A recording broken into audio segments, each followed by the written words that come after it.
Hey everyone! Hello. Welcome to this Great Western Express great stream. It's great. We're going to be saying great a lot. It's going to be great. Yeah. I'm Matt Pedleston. This is Steve Dark, and welcome to the this reveal stream where we're got a lot of requests for gameplay, haven't we? Well, this is Twitch is the ideal platform for showing off the gameplay. So before we get into the gameplay, let's just have a quick overview of what we've got coming up in the game itself. So, the Great Western Express is the route from London Paddington over to Reading across the Great Western Main Line. This map you can see here broadly shows you the line and the stations that are going to be included in the route. You can also see there are collectibles. There are 75 collectibles. I know there's some of you really enjoyed the collectibles in Sandpatch Grade, and there's a new selection of collectibles. I think there's batons, there's a map, I think, and some safety notices. So there's some different things for you to go and find and explore on the route. Moving on, we have the GWR Class 66 in DB Schenker livery. You've seen some of the screenshots of this, I'm sure, on the Facebook page, so I won't dwell on it. But suffice to say, this is our freight train. Absolutely gorgeous. Moving on, we have the GWR Class 166, which delivers your commuter trains. You'll be able to drive this, ride it as a passenger. It's just awesome. Moving on, we have the HST, the hero of the route, the high-speed train. You'll be driving at 125 miles an hour between London and Paddington, which makes the journey quite quick. Between London and Paddington? London and Paddington. You know, I say that all the time. The number of times I've actually made up this whole new place called Reddington. Nice. Yeah, from London to Reddington. But never mind, enough of that. Shall we play the game and stop making me look a fool? We should, yes. Right. So one of the things that we got across quite a bit when Sandpatch Grade came out was, how do you pick the route? Well, there was only one route, so we didn't see any point putting a route selection screen in. So with Great Western Express, you can now pick what you want to do, and you know it's more of an experience. We're actually going to theme the UI a little bit, and when you pick, it's not just a route; it's actually going to change the way the game feels a little bit for you. So if you want to just click on Great Western there, and then click on Continue, and then that brings you into the main screen. Now, first thing you notice is the diorama has changed. This is now I really like this diorama better than we had before. This feels like I'm behind the scenes in a place that railway people get to go, which is really cool. So what comes in the pack? Let's just have a quick look inside each of these things. So if you go under tutorials, there are 4 tutorials, one for each of the locos. Those tutorials are really basic: how you get in, how do you make it go, how do you make it stop. So these are the basics you'll need to be able to do what you want to do with the trains. And then there's also, because this is a passenger route, there's a tutorial there which just teaches you some of the mechanics of how you stop at the station. Right, moving back and have a look at scenarios. So there are I think 5 scenarios. It's changed. 5 scenarios. 5 scenarios. I should probably have known that. So we've got down the line where you're going to be picking from one of 3 trains and driving different journeys depending on which one you pick. It's sort of an intro to service mode almost. You've got Westworld, where you'll be starting off riding as a passenger and then driving HST. We're going to be playing that one first. Christmas Closures is a high-speed run, which then requires you to power down the end, change over to the other side of the power cut of the train, get that one up and running and drive all the way back again. Aggregate Industries is about the Class 66 unloading the HK hoppers. And then Dragline. Dragline has a really cool start to it. I mean, the whole scenario is great, but it's a really cool start. So we're going to run that one as well. That one is about hauling a dead HST with a Class 66, which is super fun, isn't it? Yeah. So, what's the basic plan for tonight? Oh, hang on. Let's carry on with service mode. I've missed service mode. Service mode is the important bit. Yes. How could you forget that one, Mark? Right, okay, service mode. You can spawn on foot, and if you play CS6 Heavy Haul, that hasn't changed. You can spawn at, so if you want to click on that, Steve, and click on continue, and just go continue past that. Right, so this is the route map, and you can spawn basically at any of the platforms or I think the depots are included as well. So if you look on the left-hand side, you can see Reading depot is included in there as well. We've also merged the menus for where you start and the time of day that you start at, because it was on two different tabs essentially, and we thought that was a little bit awkward, so we've streamlined that a bit so you can see it all on one page. So if you click back, and one more time, and now if you click on the HST, what you'll see is over on the top and left hand corner there, you'll see that there are 97 available services for that HST. Now, I think that HST, just in that scene there, where it's just fitting into that depot. It just belongs there, doesn't it? It's amazing. Right, let's go to continue. And again. So let's have a look at some of these services. So on trainsim.com earlier this week, we put out a complete timetable of the trains and services that are in the route. And every one of those trains is drivable. That's from depots to Paddington or to Reading and back again, putting the trains back again at night. So you can see there 5 Alpha 06 is Paddington to Old Oak Common Depot. So these are the earlier trains. As we move on, we've got Paddington to Hereford. Now obviously it's not going to Hereford, it's going to go to the point where that line diverges. But you can see, you can get a feel, there's quite a lot of services there. There are 97 and you can drive. It just goes on forever. It does just go on. But that's not even the half of it, Steve. Should we go back? Should we go back and take a look at another one? Because there's 97. So essentially, that's broadly the equivalent of about 97 scenarios. Yeah, in old school terms, that's about 97 scenarios. Let's have a look at the Class 166, because oh my word. Does that say 229? It does. Wow. 229. This is the commuter train. This is going to be going up and down the line all day and on various different services. So if you click continue, we can have a look at some of the services this thing runs. And what you'll find is if you click on a couple of these, so if you click on 2 Romeo 05, then you can see it highlights the bit of the route that it's actually going to be on. If you scroll down a bit... So this actually shows you the route that you're going to be driving? Yeah, it always highlights. So it did in Sandpatch Grade as well, and we've kept that on in Wow. here. So if you now scroll that down a bit until we find, going, there it is, 2 Golf 02. So you can see that this is the London Paddington to Greenford. So this actually goes up to West Ealing, if I remember rightly. And then what happens in reality is that the train would carry on up the Greenford branch, up to Greenford, which isn't in the route, but you drive the train as far as there, get out, and then the AI will then continue the journey off the route. So there's a lot of various different services, all at different times of day. None of the trains magically appear. So that when you start at the beginning of the day, you've got Old Oak Common full of HSTs. And when you start the day, you've got Reading Depot full of 166s. It must be packed, isn't it, all is it? Yeah, it's one of the things that's quite amazing is actually it's like, I think there's about 20 in total. So it feels like that's not enough, but it's 20, and they're just running up and down the line all day. And the same with the 166s, and they sit there in the depot, and at the beginning of the day, they all make their way out one at a time, and then they all come back in again. So there's this. It's really interesting to watch. And you can, as I said, you can play any one of those services, not just the passenger stopping services. So these all a lot of these take different paths. They take they're different priorities. They are sometimes, like say, just doing short journeys. If you just want a quick 10-minute one, then the Greenford ones, Greenford to London or London Greenford, are actually a really good. They're only 2 or 3 station stops. So they're a really nice place to start. And there's some that come from the depot to places like Reading, from the train care depot. Yeah. So really short journeys.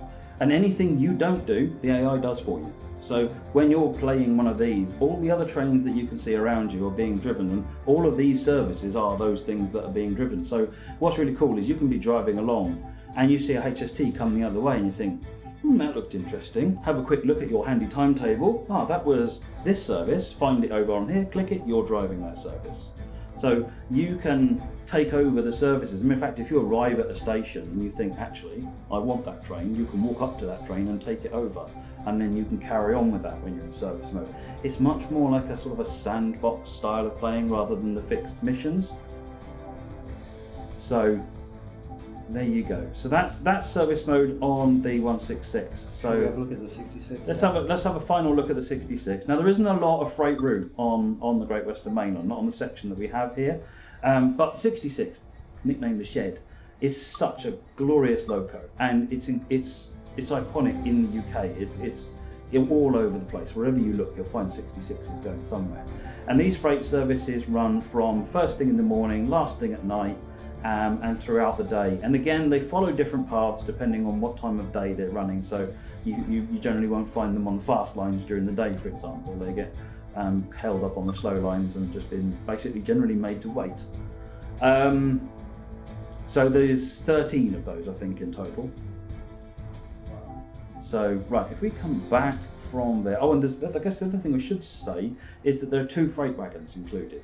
So there's the HK hoppers, but have we shown any screenshots of the containers? Yes, we have. So there are the container cars. Are they the FKAs? Remember right? Yeah, I think so. Yeah. So there's the containers as well. So and some of those scenarios, some of those services run with the containers. Some of them run with the hoppers. I don't think the containers get used in the scenarios. That the scenarios tend to be about doing stuff with the one is about the aggregates hoppers. Right. So that's everything that's in the pack.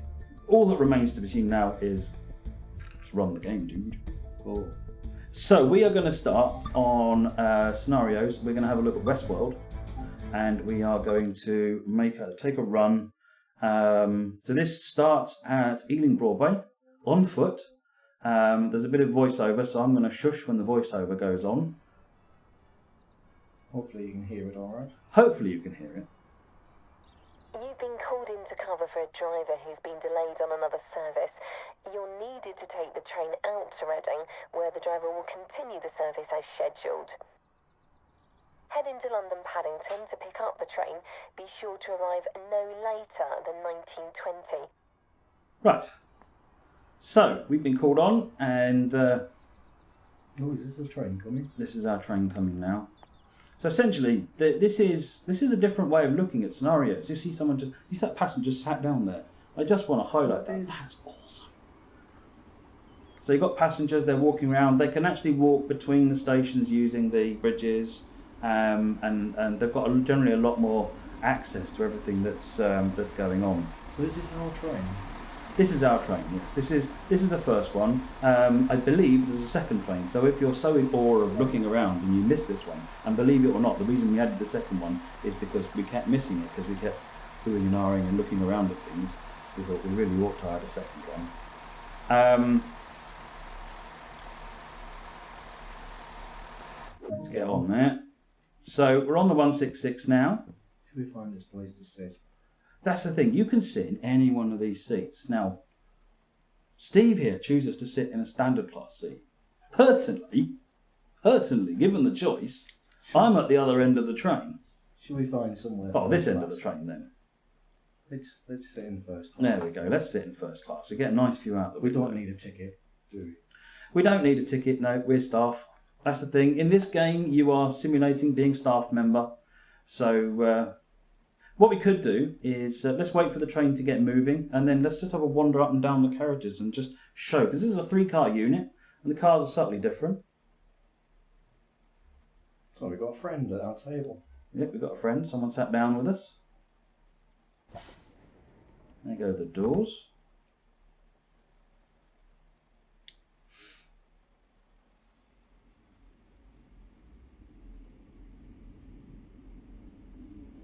Right, that's us leaving Ealing Broadway. So we're going to be stopping at, or the train is going to be stopping at Acton, I think it is, before it gets to Paddington.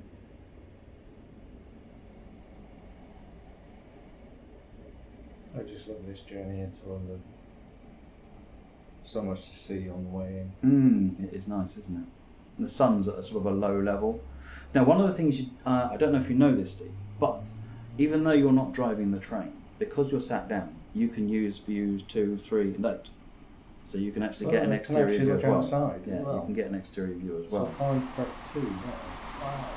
So it was actually a relatively recent addition, because we all enjoyed riding the trains as passengers, but really missed the fact that we then were stuck in the view internally in the carriage. So this is my favourite. The view through. Now, quite a lot of the screenshots that we've been sharing actually have come from this scenario. So it's you probably can't. Hopefully, you'll recognise the general tone of the light and so forth. If you turn the other way, you can think the sun is in that direction somewhere. So a lot of the screenshots we've been sharing have kind of come from this scenario.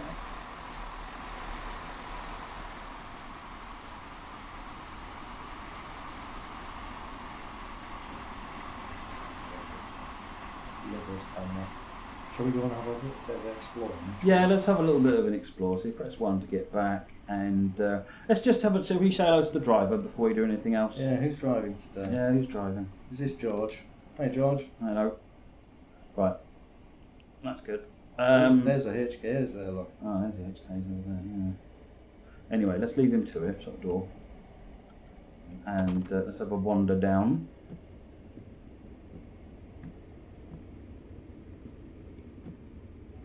Alex standing at the door, having a look out the window.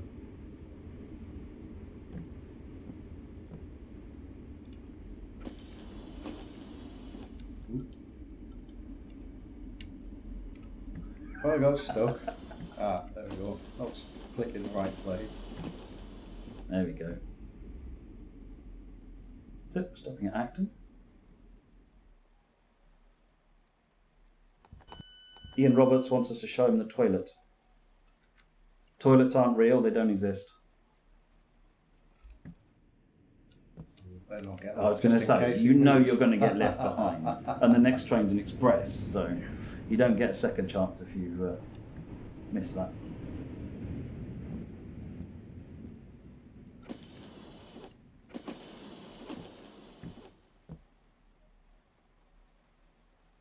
Nobody getting on at this station.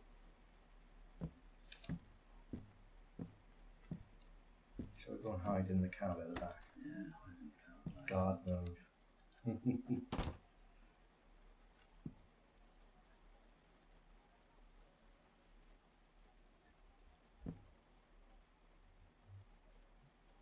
It's quite an interesting view actually, just looking out as the train is, when the train gets moving and just watching the sort of the cab view in reverse. So once we leave here, next station is Paddington. Guess we should go and take a proper seat. Let's go. Stand in the doorway and watch the journey. Off we go. Actually, let's go this side. You might see a HST come flying past.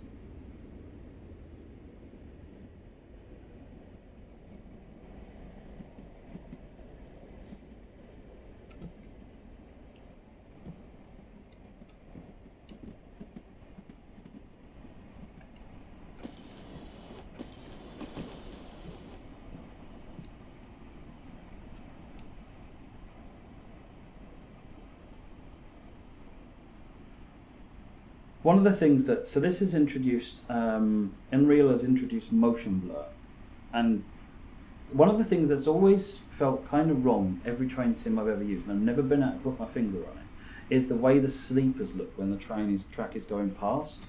Because if you think about it, it's always been essentially a flicker boat. No matter how great your frame rate, it's always the sleepers are there and they're moving along.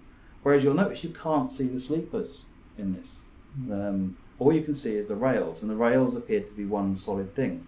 And then as the train speeds up and the track goes on, what you'll see is we'll hit junctions and change, and it's like the rails are dancing around to the side of you. Now, okay, maybe I'm slightly weird, this is not news, but I like that. Yeah. And it's something that I've never quite been able to get, really, the way that I want to, when I've, it's not like it's an important thing even, but it's just one of those things when I look at that, it looks right. It does. Yeah, it's definitely. Yeah, I mean, we spend a lot of time looking out the windows on trains, so we know what it's supposed to look like. And I think that it does look right to me. So we're express now. I say express. There is only Paddington next. So we're on our way into Paddington now. I think the journey in total takes about 10 minutes or so. So one thing else that people might have noticed about the screen here is that we've actually got a compass now. Yes. After Sam Patch went out, we had a number of people basically saying they were getting lost. Yes. Because they're particularly on a route like Paddington, it's actually not too bad. It's built up, you can recognise places. Even there, though, it's useful to know, am I going left or right, east or west? Yeah, but if you're a northerner like me, who's was the last time I was in London was 1984, you don't realise when you start somewhere in the middle of the route, you don't know which direction London is. Exactly. There you go, look, there's a point there. Oh, awesome. But yeah, the compass is, and we have gone through half a dozen iterations of the compass that have made people varying shades of ill and upset. But I think I'm really happy with where we've ended up. It's small, it really, and it gives you the information you need to. It's gone through a lot of thought to get the compass there. It's amazing how much thought something that small has to go through. But it's important to get it right. What I'm most looking forward to now is seeing Paddington. Yep, so Paddington will be coming up. One of my favourite things actually is as we come up on Paddington Station, you see it sort of opens out and you can see Paddington Station there and you can see the trains there. And one of those is yours. Nice. You're driving that train.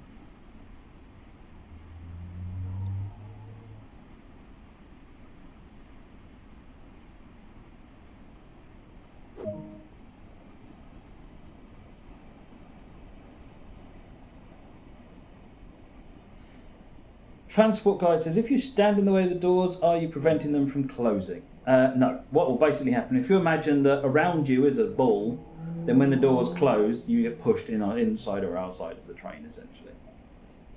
The train doesn't take any rubbish from you. Should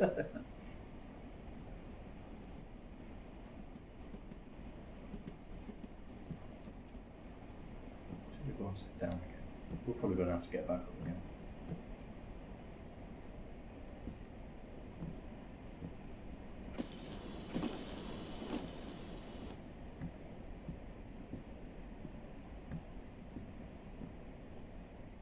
Oh, hello, mate. Yeah, we're back. We've just been wandering. Hello. Is that Royal Oak or something? I think it might be. Thing is, this route is built in a heavily under construction area as well. So particularly around here, where you've got lots of crossrail works going on and so forth, there's just so much construction going on. You'll see all the vehicles, all plant, and just general signs of uplifting and work going on. So they're actually building a completely new tube line, aren't they? That's good. Well, it's not tube though, is it? It's right under London. Yeah. The Elizabeth line. Coming into Paddington. Whee!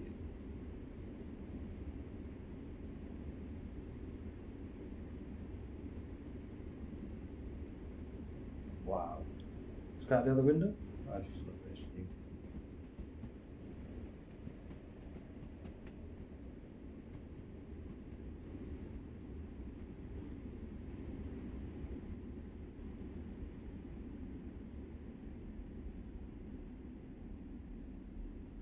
Right, so once the train has stopped,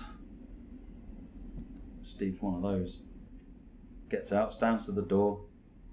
I'm the same. There's two sorts Try of to people. get off before you get trampled. Yeah, well, they sit at the seat and wait for everyone else to get off.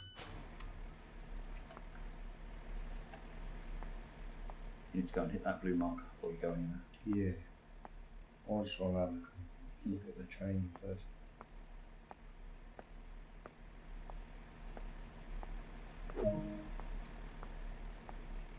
We can wander around the station for a bit. Let's do a little bit of exploring. Yeah, let's definitely do a little bit of exploring. We've actually got plenty of time.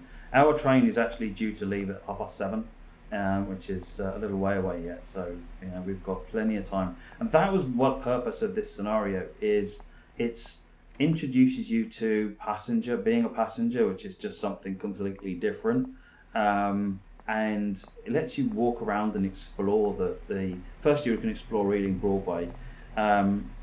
and second, you can then you've got plenty of time to walk around Paddington and sort of see what's going on.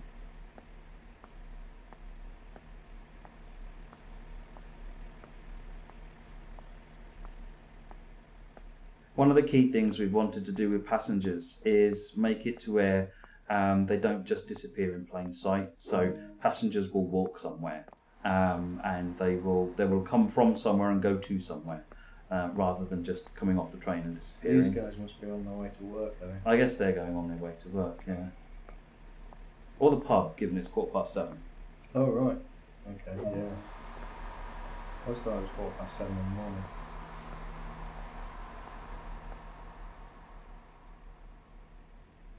Wow, look at that roof. Let's go have a walk down here. Paddington is just such a gorgeous station, isn't it? Just that roof, that looks awesome.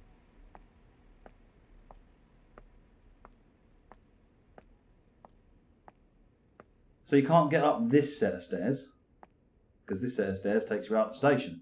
Oh. It's the other stair. It's the other platform you wanted to go up. See, I'm a northerner. I'm not used to walking around London.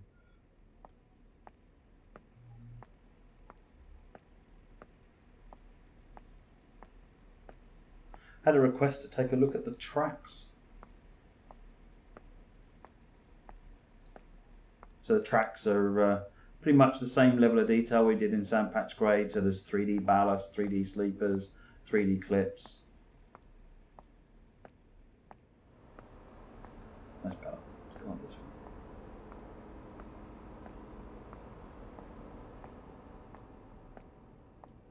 So what happens if I fall off the platform like that? So if you fall off a platform, there are these handy little steps, and if you walk up close to it, you can press E and jump back up. Oh, that's handy. Yeah.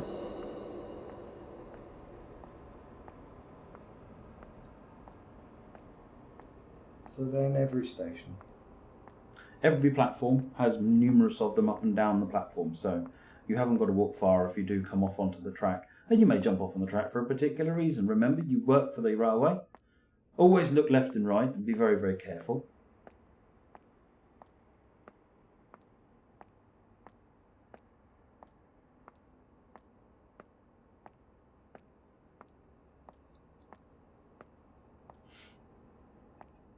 And you can walk across all the footbridges. We've got underpasses as well. We'll show you an underpass a little bit later on. This is what I want to see. Just to...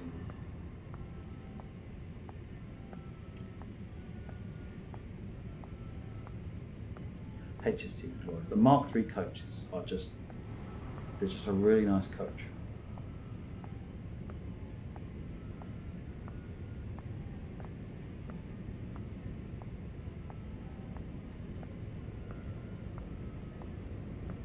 This is what we've done to see. So one of these trains must be ours.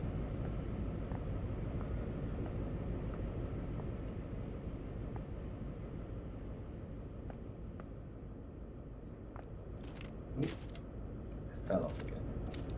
This is the step. You just had to prove me wrong now, aren't you? There's one. There. Keep going. Ah. So the train doesn't come in behind us. Yeah, that would be bad. So the steps are there for railway staff and Steve. It's just like walking around on the track. I'm sure lots of our fans do as well. Exploring the route. Yeah. Let's have a wander down the bottom. What time have we got? We've got 13 minutes, so we've still got time. I think we should take a wander along the inside of the HST. Yeah. I'd like to take a look at the coaches, because the coaches, the Great Western Railway, this is all Great Western themed and licensed, and the refurbishment, that's the word I'm looking for, the refurbishment of the interior, the HSTs just look amazing. I mean, they've always looked amazing. HST.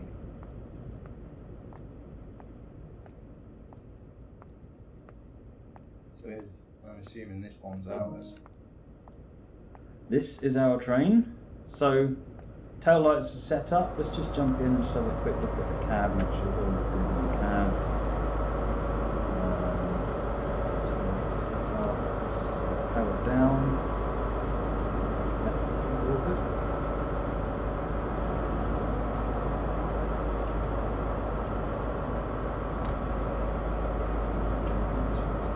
Here. Now the other thing, if we shut that door, you can open the window.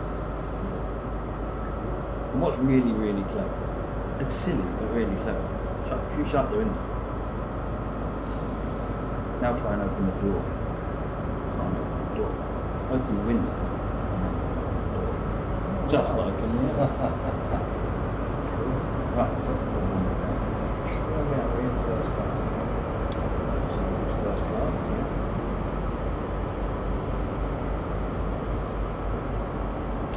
Most of the seats are gold, so it's like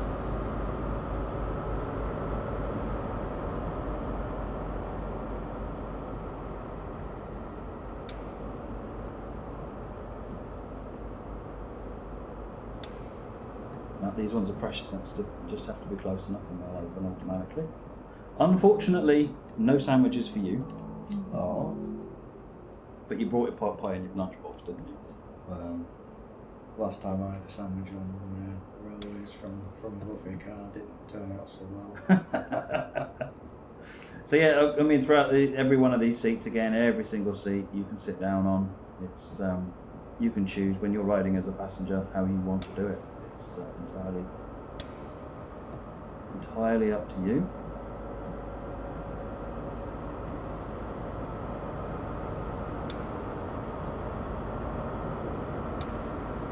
Lock coaches. It's one of those other things that doesn't exist. Toilet.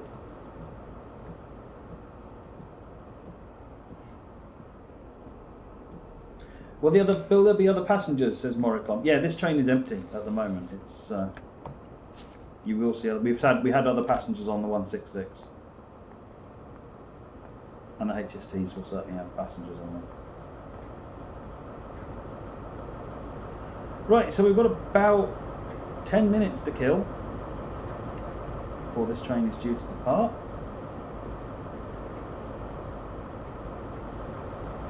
Just get in, set up the cab, unlock and open the doors.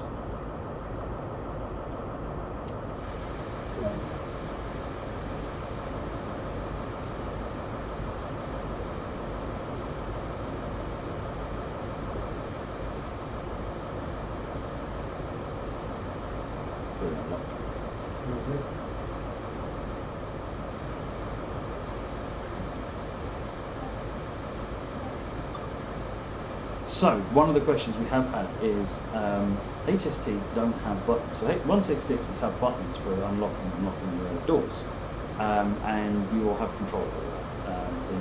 The door close buttons, you operate those. And you do that entirely on your own. If you want to open the wrong doors when you get to a platform, then you are welcome to do so and deal with the fallout. But in the HST there are no equivalents, so that's normally done with the guard. Now, because this is a single-player game and you're trying to do those jobs, what we've done is we've augmented the tab menu a little bit. So if you press tab against it, you can now, as well as requesting to pass a signal of danger, you can also now manage door locks, and that's available on the 166 as well if you want to, and it's also accessible via the Xbox controller as well. So you've got full range of control, whether you want to use the real controls in the cabs if they're there, or you can pop the controls up and use this one. You just press the tab key to it.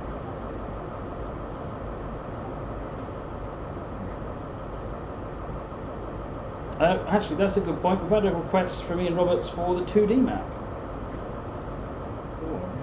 So let's have a look at the 2D map. So this is us at the moment. And you can see Paddington there. So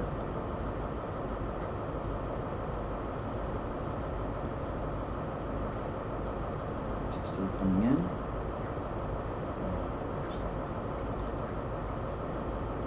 There's Old Common. There the other day. Oh, we were.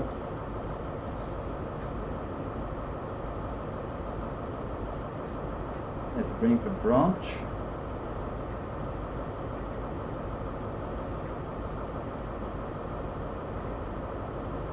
That'll be Airport Junction.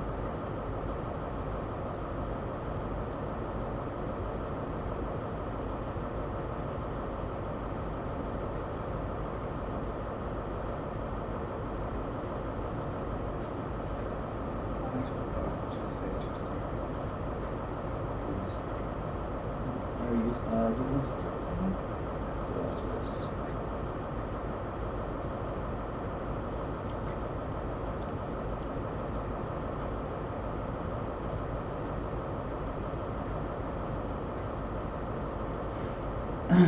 So the other thing we can talk about while we're setting to go is we've tweaked and tuned some of the way that the on-screen markers work a bit. So by default, you get 3 markers. You get an objective marker, the next signal marker, and the next speed limit marker. And the reason we put those in the world is so that you are able to more realistically get used to where in the world these things are and the visual cues around them, so that what it does is it helps you to learn the route a bit better and drive the train more realistically. But that's not everybody's cup of tea, and sometimes it can get in the way a little bit. So you now have the option, you had the option in Sandpatch Grade to turn them off. So Steve, if you press Control 2 or Control 3, you can turn off those two, the signal and the speed one. If you press Control 4, you can turn it on there. If you press Control 4 again, you can add the speed limit to it as well. So we've tidied those up a little bit up in the top right hand corner. Now what you can't get rid of is the objective marker in Sandpatch Grade. However, so you see the objective marker is at the bottom there. So if you now press Control 1, you can get rid of the objective marker. Now, what would happen previously is you now wouldn't be able to tell how far it is to your distance. Now, once we get going, I'll show you how we fixed that. We've actually added the distance to the top left corner of the screen. We've got, I'm trying to think of what else we've added in there. There's a whole range of number of things assigned to those control keys. I haven't written down on here.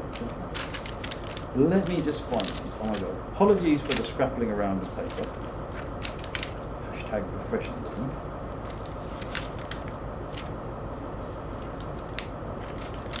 It looks like I should put it in reverse. Carry on.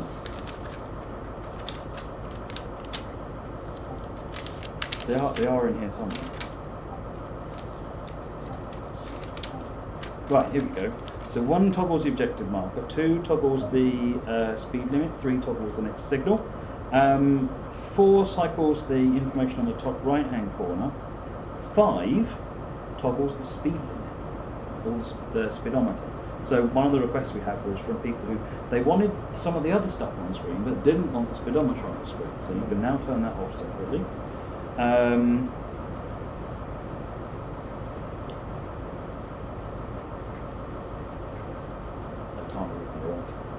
Control 6 turns off the score. Score, that's it. It says SCOM on my page, and I was wondering what SCOM was, but score makes more sense. So Control 6. So for those of you that are not interested in score, Control 6, turn it off, ignore it, and it makes no difference to your gameplay whatsoever. Control 7, you won't see yet. So Control 7 turns off a new marker we've added to the track, which is there to help you see where to stop the train on the track. And if you don't want it, you can turn it off. And then Control 8 cycles the opacity of the dot in the centre. So you can see it's about 50% at the moment. If you press Control 8, it turns bright white, and then Control 8 again turns off. So you can cycle between those 3. So you can pretty much customise this whole user interface now the way that you want to. We're actually we're running this without AWS because we can't hear anything. We don't have any game sound. But Steve, if you look over on the right hand side, there are 2 switches over there. One of them is for the AWS isolation and one of them is for DSD isolation. So you can turn those on, you'll get AWS self-test and all the AWS and DSD, and that'll do their thing. So why did we choose to have them disabled? So, we don't have a tutorial showing you how to use them. Which means that for a lot of new users, when they come into these trains, they are finding the train is beeping at them and it's stopping, and they've got no idea why. and that's a horrible first experience for people. So we opted to go with switching it off, so all the safety systems are off by default. What that means is that for you more experienced players, you've got more switches. It feels more like you're setting the train up. It's an accommodation for those that are less familiar with how to use trains, and allow them to enjoy it and step up to turning these safety systems on, rather than being put off by not understanding how the safety systems work. But DSD, TBWS and AWS are on all 3 trains. So does that mean then that players who want to enroll just screenshots can do so without thinking? They can indeed. You can turn it off, and you can turn it off, on and off at any point. The other thing to remember is that with Train Sim World, your alarm sounds are now audible externally. So if you are flying around like a bird looking at trains going by, and the alarm goes off on your train, you will hear it. Now, if you don't want to hear it, because I know some people I've spoken to in the past really object to the idea of being able to hear an AWS alarm from a mile away where your camera is, and say, well, that wouldn't be how it works in reality. You can obviously turn the volume down. There's a separate volume setting. This has been there since Sampatch Grey. So there's a separate volume setting where you can control the volume of external sounds. So we're almost ready for departure. 20 seconds. Almost ready to go. So you'll see the UI in the top left-hand corner, which we'll see more of as we do some other stuff today, which is basically telling us when we're due to leave. You get like a green ring round it as it's doing the loading bar once we have to do a passenger stop. Right, all complete. Lock the left doors.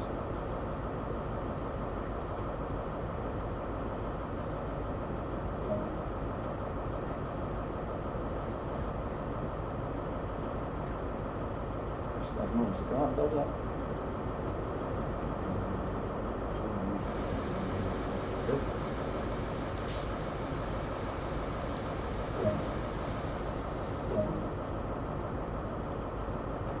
Passing through.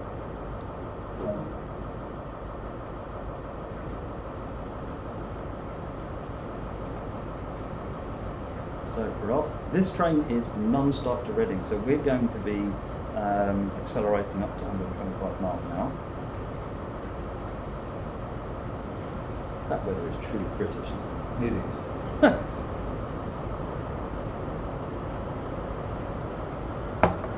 We are going to do some happier, smilier, sunnier things as well.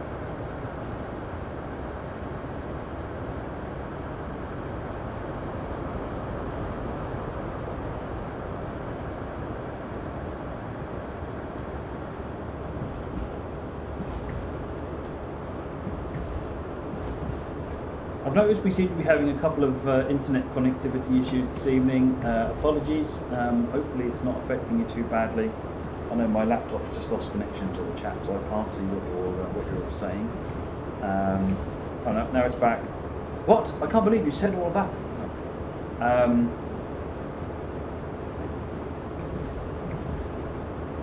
So there's also a gate light in there as well, which is quite nice. Look down. It's this way.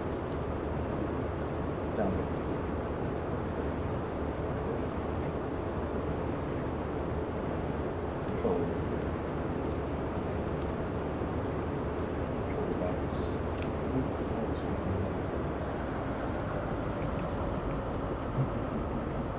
I'm glad I don't do that. So you're not supposed to be flapping on the controls on the train. So, one of the things I said there was that when you hide the objective marker in Sampatch Grade, you couldn't see the distance to the objective marker. You'll notice it's in the top left corner now. If you press Control 1 and bring the objective marker back on again, it goes away from the marker in the top left hand corner. So you can you can choose the UI pretty much how you want to. So it also tells you when you're due in, which is at 1 minute past 8. Which the way Steve's driving shouldn't be a problem. Thanks,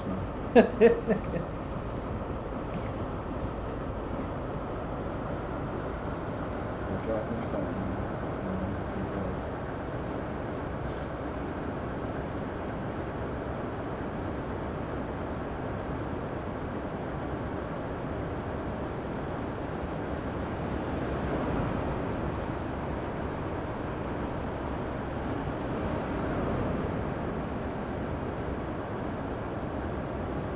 Yeah, AWS is turned off, as I explained earlier on, because we've got no audio on this end, which will probably make it a somewhat interesting experience. But AWS DSD, they're all fully implemented, they all work.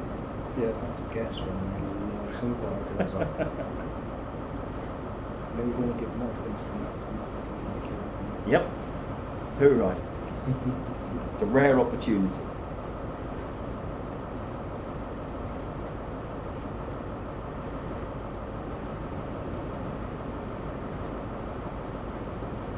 One of the questions we get asked is what's happening with gantry on the route, because of course this, as I said earlier on, this route is under such an immense amount of overhaul and construction that what it looks like from one day to the next is going to be different. So when we did our route survey, the state of the route was that electrification was all the way up to Airport Junction, for the Heathrow Express. But beyond Airport Junction, there was gantries being constructed. So what we have implemented in the route represents that. So once you get past the fully electrified all the way up to Airport Junction, you'll find the wires go down, and then it's gantries in various states of construction. Sometimes it's a complete gantry, sometimes it's a couple of poles on the side of on either side of the way. So it's just different as you go along the route, which again I think it contributes to just how making the railway feel more underdeveloped.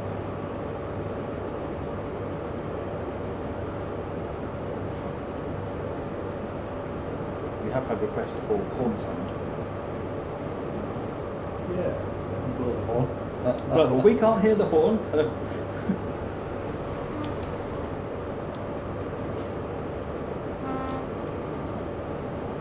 Go outside and see if we hear it from there as well.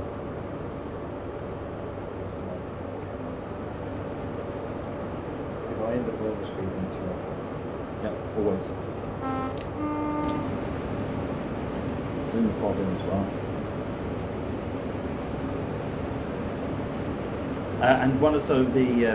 The way the physics works in this is also the same as it had in Sandpatch Grade. So if you spin the camera around and focus on the bogies, so that you can see all the different motion.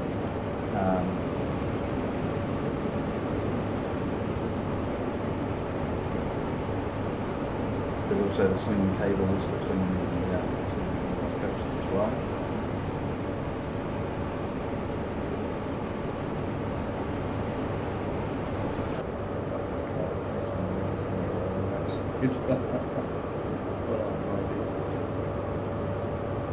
Whereas it doesn't bother me. I guess that says something about my world.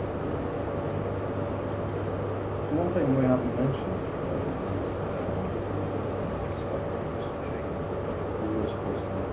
is we were supposed to have that on the screen, weren't we? So this is one of the machines we had at Old Oak Common. And bear in mind this is streaming, doing all the streaming stuff as well, which is putting an extra load on it. So this is an i7 4790 at 3.6 gigahertz. It has how much memory it's got? 32 gig, but it doesn't need anywhere near that. It's normal.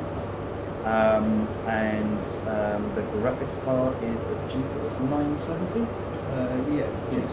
GTX 970 graphics card. So it's sort of mid to high spec. As I see, the frame rate is suffering a bit because we're also running the streaming software. I think everyone was really happy with the frame rate at all. It was good numbers.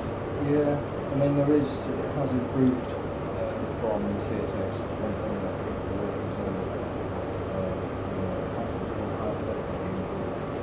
If it wasn't doing all the streaming software, it would probably do more better. But bearing in mind that we're now doing 5 miles, even 6 miles in the line. There's also going to be the odd stutter as well. I don't think this is a bad system. So it's as it's loading something again, we've got a problem where it's trying to load quite a lot of data in actually. But this is a sort of medium to high spec machine, and without the streaming software on there, and and running in full screen mode. As one tip I would give everyone that we discovered in when we were in Sandpatch Quake is that running in windowed mode or windowed borderless mode actually doesn't give as good a frame rate as running in full screen. It's one of the few games I've played actually where it does seem to make a bit of a difference. So I would suggest you run the game in full screen mode to get an extra frame rate out of it. We are running in full ultra settings. This is absolutely maxed out.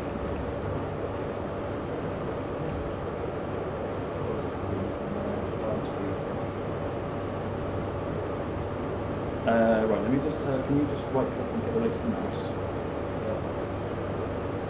I'm just going to turn the game sound down a bit because no one can hear us. Oh.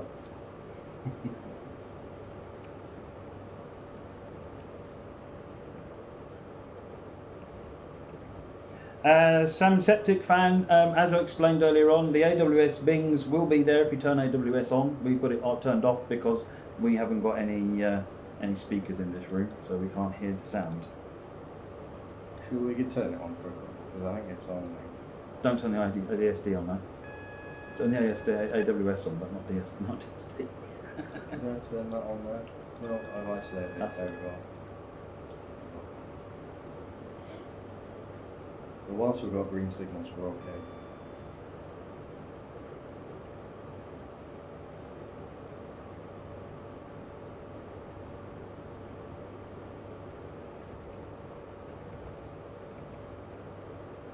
Press Q every now and again in case it does something. Just in case. DRA is obviously working. The other thing that you can do, you'll notice the white light is on there on the dash, indicating that a electric chain supply is on.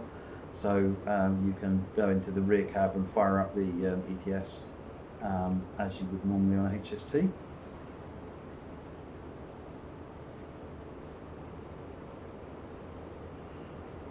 Kobe, so what do you two love about this simulator? Steve. Well, this is the first time we've got one of my absolute all-time favourite trains in Train Sim World.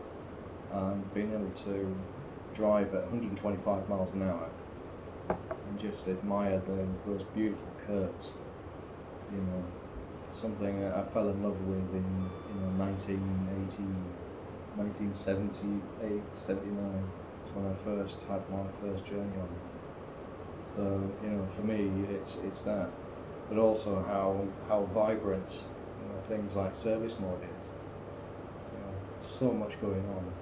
I mean, I think for me, it's the 166. The HST is an awesome train, but I feel like it's what I can do in the 166. I feel like I'm driving train, I'm starting, I'm stopping, you're keeping to that timetable, and the freedom you've got with service mode. It's kind of it's brilliant. It really is. It's transformative for me. Matt Lowcock, is there not a cruise control? Nope, the HST has no cheat mode. Oops. I'm overspeeding again. He's going to blame me for that as well. Yeah. Hashtag blame Matt.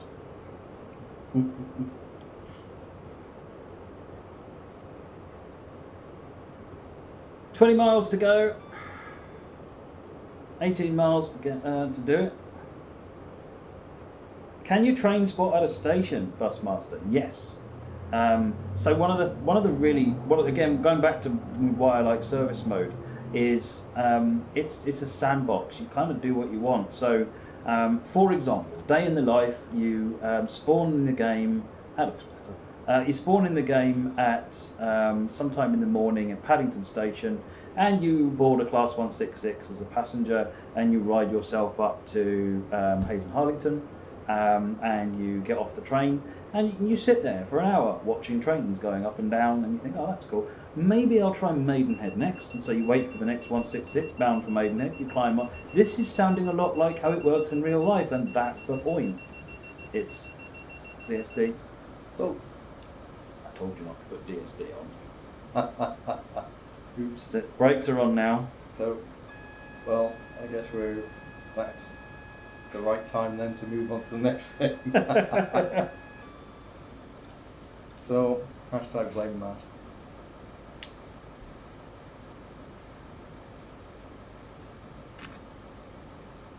Maybe you should drive next time, Matt. I've probably just been sacked. That's fine. It works nicely for us moving on to the next bit that we wanted to show anyway. Just go back to the bit. So, let's go back to the main menu. Okay, so what are we going to do now? Next we're going to look at... dragline. Oh. Dragline. This is just fantastic. This combines, again, it's combining a few different things together.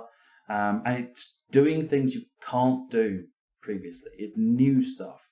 This isn't just about getting train driving from A to B. Just fun, but this is new things you couldn't do before. One of the high-speed trains coming out of London has developed a fault and terminated here at Reading. The train needs to be towed back to the Old Oak Common for repairs. So, We've called you off your I'm break guessing. to be the driver of this rescue move. A Class 60. Wait for the VO. Reading depot, just to the west. Meets the locomotive when it arrives in the station. That's it. Should be able to so move I'm now. guessing this is ready. Yep, this is Reading Station. This is the new, or the current Reading Station.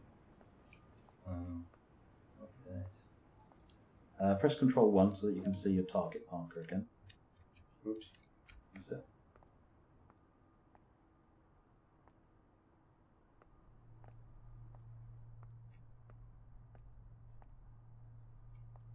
Those little stutters there you were seeing, by the way, we think we fixed those just now. The guy's just been out there working on that one. So this is my favourite view from this station. Yeah. So one of the things that I really was really important for me was that it wasn't just that you were able to get on the platforms. It's about the footbridge. It's about the view over it, the railway as well, because it provides an alternate view that it's another view that you'd recognise as someone who, in reality, can't fly around the railway like Superman. It is another aspect that you would have taken pictures from or in seen trains in the railway. It just makes it feel more recognisable.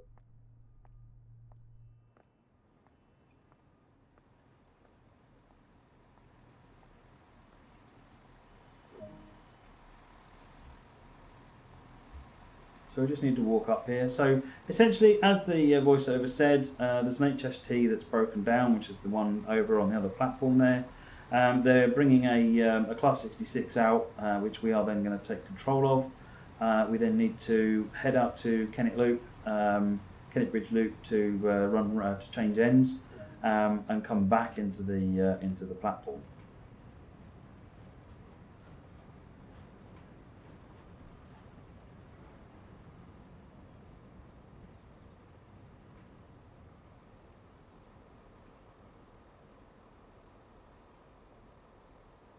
Sam Septic Fan says, Matt, on Thursday, the first thing I'm going to do is catch a train, get off, train spot for a bit, and catch a train back. Sounds awesome. I love the sound of that. And you can do all that without having to buy a ticket. And you can do it without having to buy a ticket. Or get out of your chair. Here comes our shed.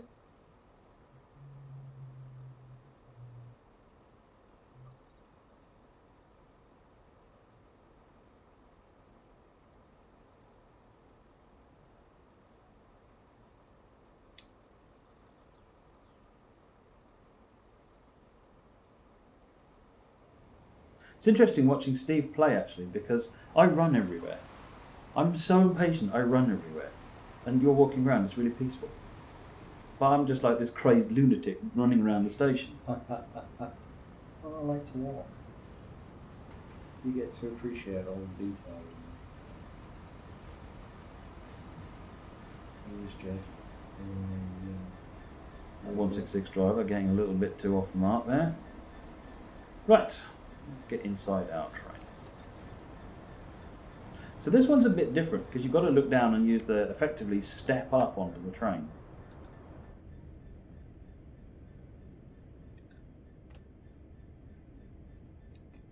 Thanks for helping us on this job. You need to get that locomotive over to the failed HST and hook it up. Head out to the Kennet Bridge Loop and then you'll get a pass back into Reading Station.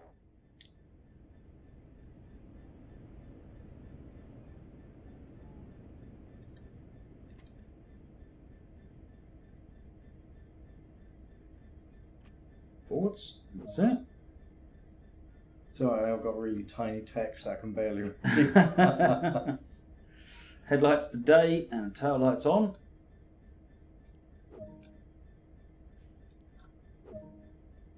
Oops, that's it. And your headlights are already done.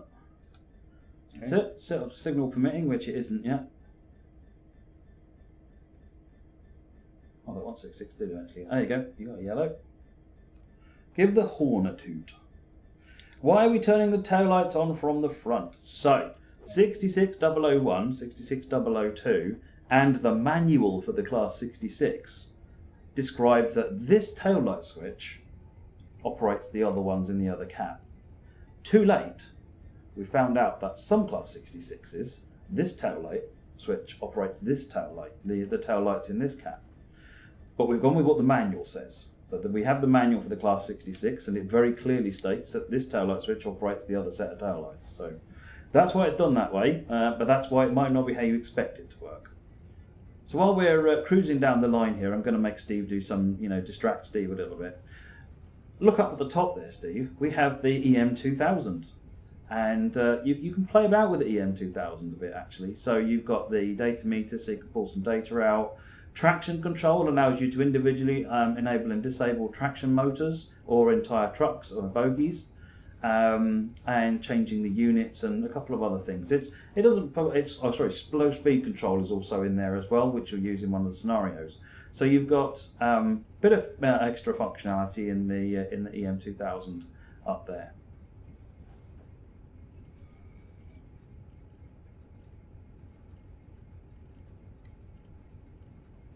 So how far down the line are we actually going here? Just to the next reverse thing, aren't we? Yes. Basically, you're going up to Kennet Bridge Loop, which is, if you press Control 1 just so we can see the distance. That's it, so it's about just under a mile away. Following a train, so just be careful. Oh, the cab light's on. Let's turn the cab light off. It's up there. The one that says cab lights. There you go. Cool.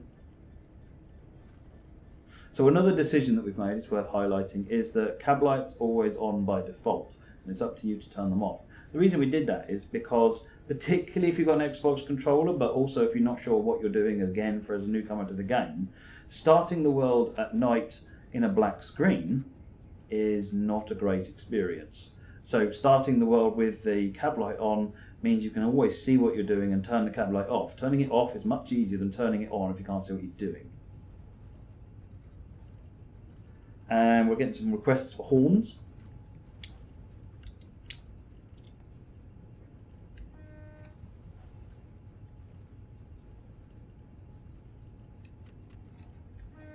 You'll be hearing the engine sounds more, CK Sim Gaming. We're going to run this scenario, basically get the couple up to the HST and get it running down the line. So you'll hear a bit more as we get moving there, and then we'll move on to the next thing we're going to do.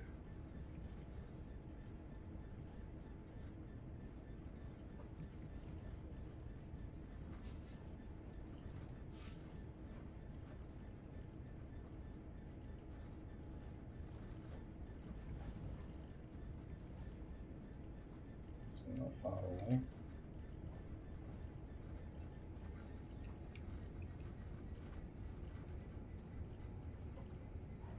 Can you tell I'm playing it safe?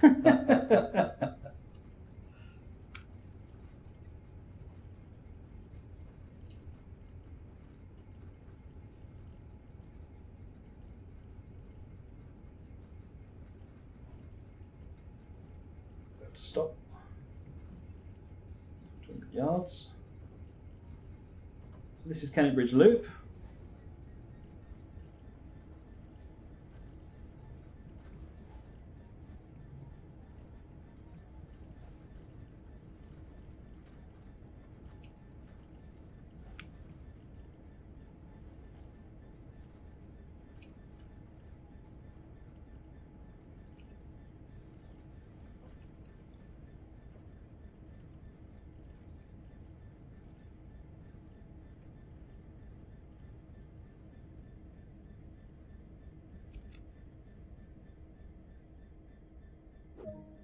That's it. Right, so now we need to power down, shut down the cab. So for those that use the keyboard, Control W does the master key.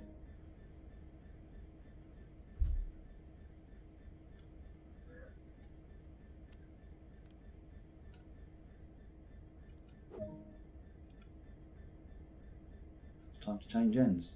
Now, one thing that surprised people that when I've shown this to them, was the first big, if they don't know about it already, is that the Class 66, the cab ends look different. So you'll notice in this end there were two doors into the cab. This side, there's one door into the cab and there's a corridor behind it. It's a small thing, but it's something that a couple of people have commented on. Yeah, there's no fuse cabinets. No, fuse cabinets are on the other side. Fuse cabinets are all open, and by the way, there's quite a lot of things in the fuse cabinets you can play about with if you want to break the train, basically.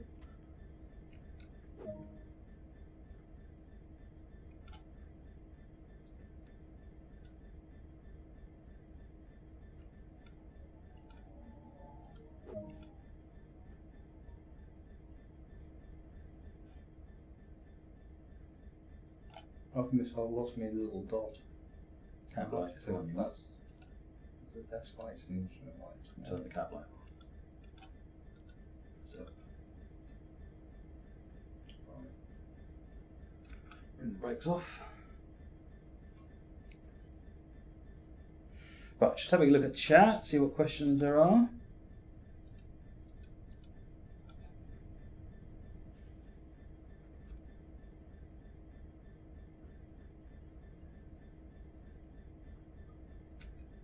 Hi there, train boy. How are you?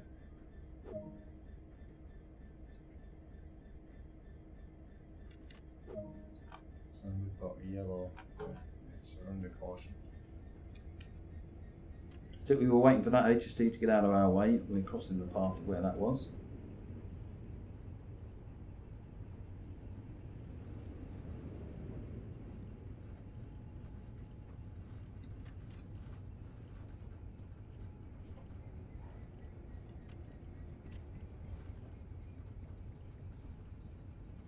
All the blinds obviously are modelled as well. You can lower the blinds if you.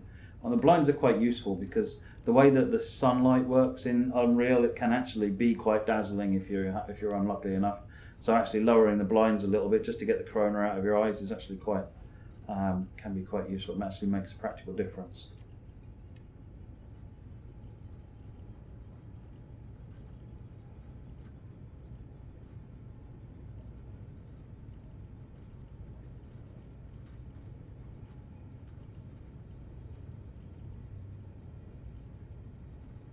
So I've got 800 yards to our stop. We're stopping at a red signal and then we need to request permission to enter the platform.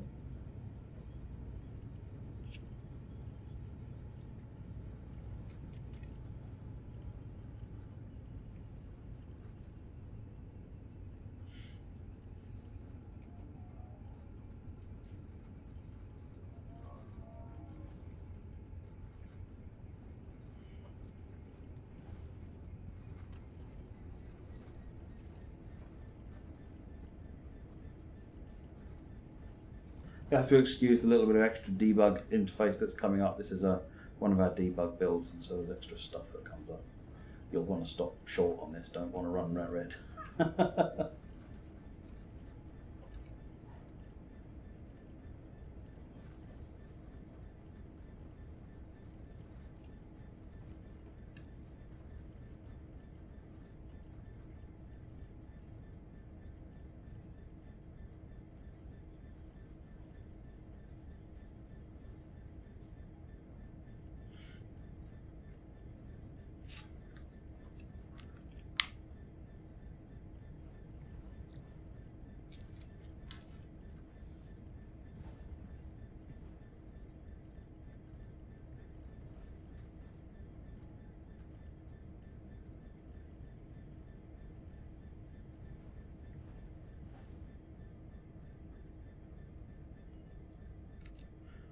Did he do it? Did it stop in the right place? You did. Like a pro. Or someone who's done it. I've done it. Right, request pass signal. Right, the call-ons come on. Right, this now the objective here is to just proceed somewhere in front of the train in the platform.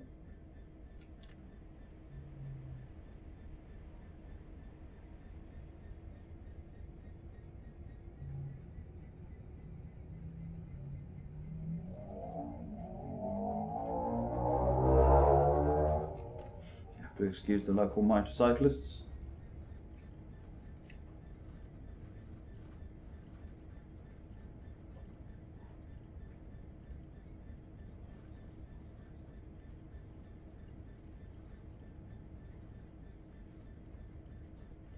Do the signal numbers in game match real life, Irish Rail? Yes, they do.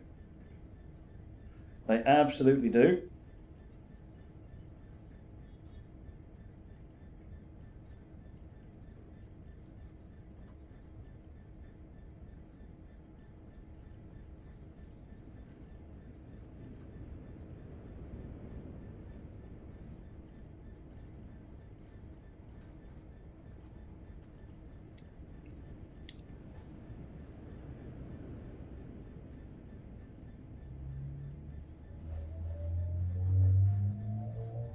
That's the HST just in front of us.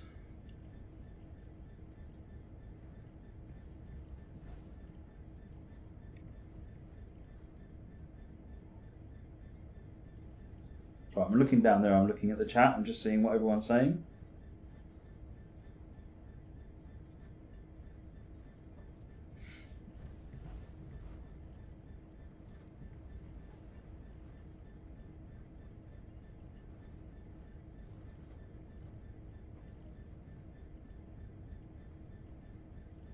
I'm not catching everyone's questions, by the way, so ask it a couple times, and I'm basically nervously looking on. This is like letting your baby out into the real world, and it's very scary. Wondering, what trouble it's going to get into, and what trouble he's going to get it into.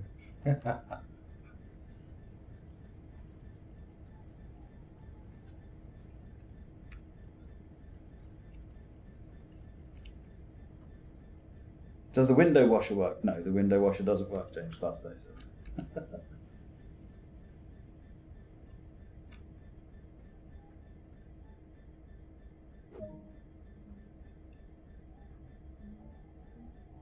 Excellent. Right, let's get them hooked up. I can't even read. I'm assuming I get out here. Yeah, get out.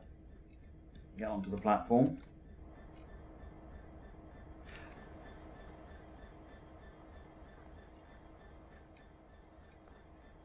Jump on the track. Right, let's swing that coupler around.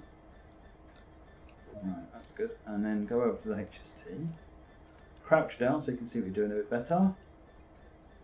I'll be crouching again. Press C. There we go. That's it. Lift up that. And then if you just pull over to one side so that it doesn't punch you in the face, and then drop the Buckeye on. Good. Right, let's get back onto the platform. There's a stair. Just there. Amazing. Nice. It's almost like it was planned that way. Back in, and then let's get coupled up.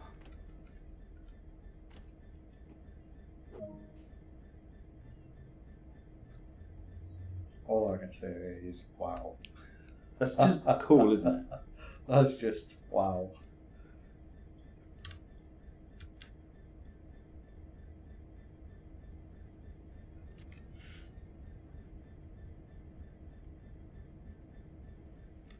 Crunch. Oops. Doesn't go on that fast. Right, it's time to shut down the cab.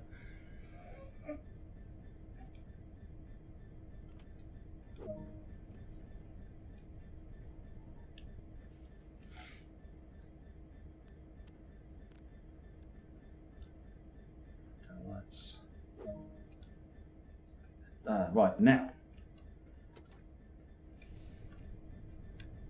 what we need to do is head over to the jump down. Other way, we're going to the other end of the train. Oh.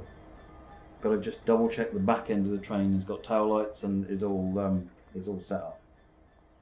So that's just like the real drivers. Shall we run? Yeah, let's run. Run like a crazy Matt.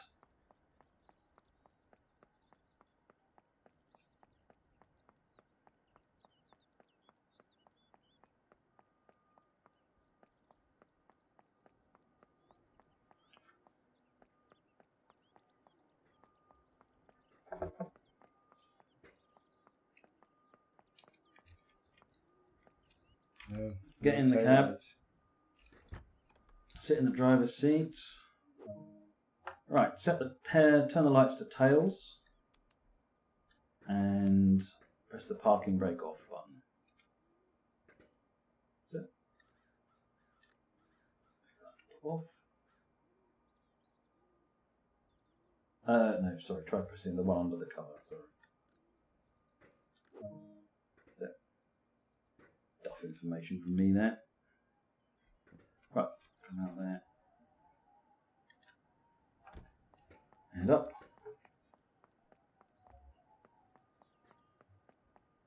Not running like a crazy Matt, it's running like a regular Matt. Okay, fair enough.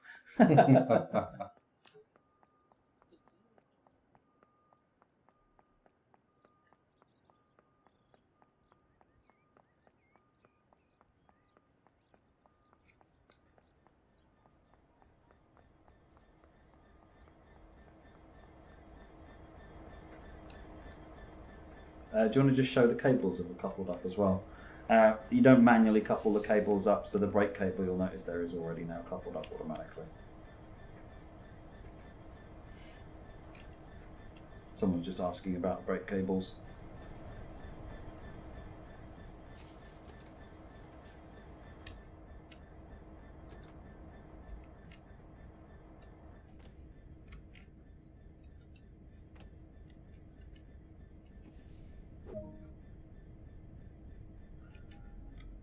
Connected up and ready to go. Once signals give you clearance, you're good to head over to Old Oak Common.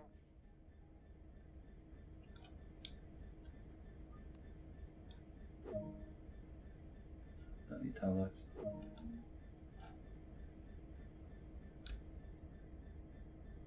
Use the brakes, off we go.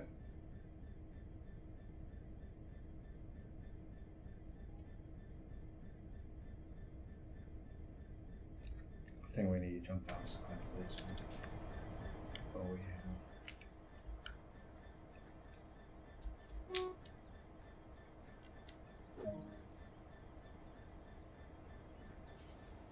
This is a run to Old Oak Common, which we're not going to do. Let's just get it up a bit speed so you can hear the sounds, and then we will move on to doing a bit of service mode-y stuff in the 166.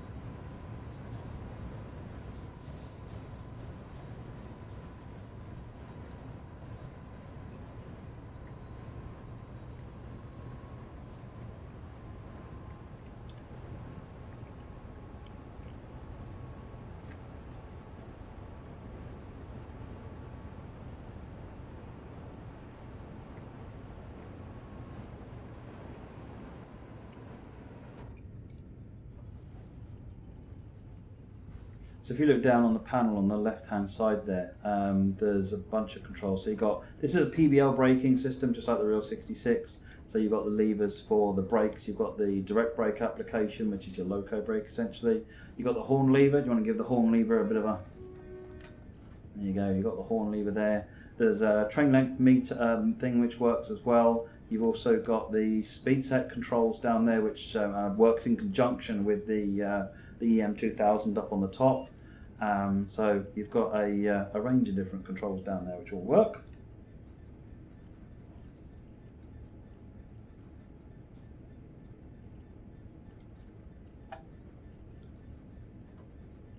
Right, Should we jump into service mode for a little bit? Have we given them some full-on thrash? That's what I think they're waiting for.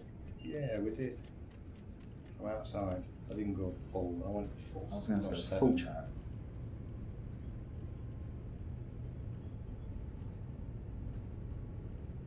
Do the cab windows open? Let's find out. Oh yes.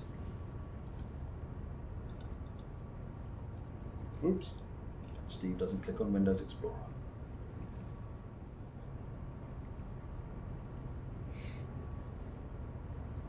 Can you play carry out repairs to locos and rolling stock? No, this is not a train mechanic simulator.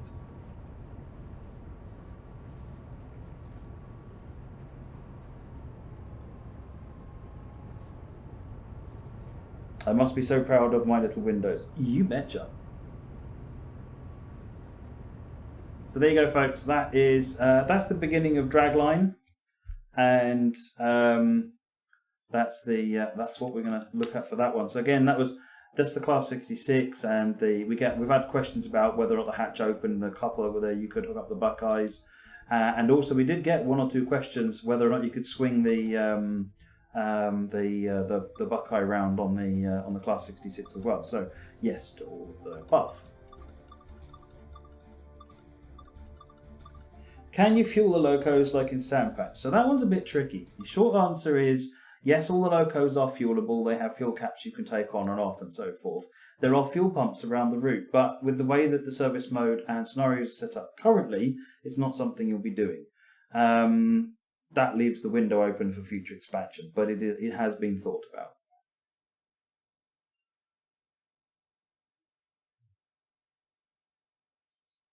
Joe the Fish asks, do we get a nice green blazer? No. Not unless you go and work Great Western Railway for real.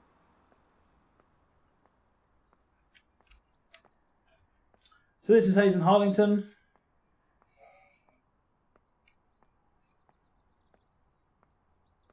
Let's catch a train up towards Reading, shall we? I think there's one due any minute.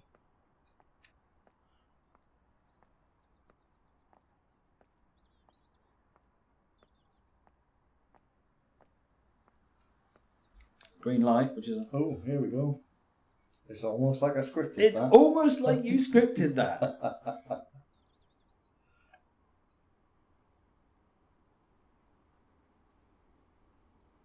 So this is what I love about service mode. You just arrive on a station, catch the train, just like you would in the real world, except we can do this without a ticket. Now when we get going, trying to work out if it's on the AI trains or not. I'll have a look. I'm not sure it is on the AI trains.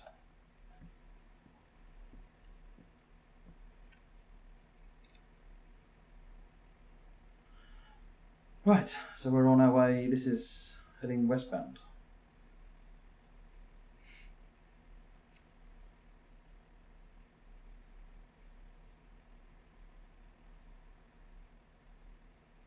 We're getting more requests to turn the game volume up, which you probably should. The 166 is a pretty quiet train, so let's turn that up. Is that better? It's a bit better. You can probably turn that one all the way up, to be honest. The other trains we were driving were quite loud, whereas that one is... we're talking over it. Can you start the trains from cold? Yes, in fact, the 3 tutorials all have you start the train up completely from cold. It is a somewhat abbreviated process. It's not the process that you would do if a train hadn't been used for some time. It's the process that you would do for the train's been sat for a bit and you're just taking it over.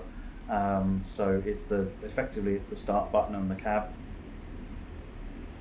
Will there be station announcements? There are some station announcements, though. You'll hear announcements on the stations about things like trains passing through at high speed and security inspections and so forth. There is no passenger announcements based on what's going on with the railway network. It's something I'd like to do in the future, but it's not there right now.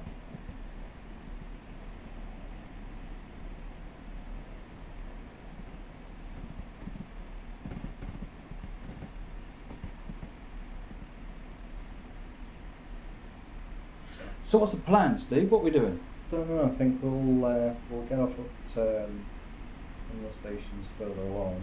I'd like to drive the 166. Would you? Yeah. Or you can drive it. No, you're driving. You're doing all the driving. If I drive, you'll have an opportunity to get your own back. That's not good enough.